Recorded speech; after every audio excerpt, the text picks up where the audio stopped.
জিম্মি করা হয়েছিল, যখন প্রত্যেকটা আলেমের মুখকে বন্দী করা হয়েছিল, যারা হক কথা বলতো, যখন তারা সত্য বলতো, তাদেরকে তারা ওই আয়না ঘরের মধ্যে নিয়ে বন্দী করা হতো।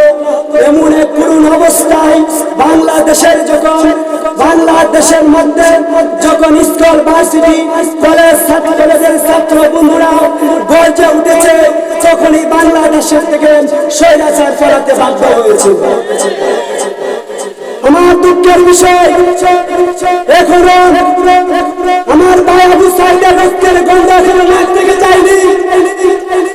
এখনো আমার ভাই বুঝতে পানি লাগবে, পানি লাগবে, এই শব্দের আওয়াজ এখনো কান থেকে যায়নি।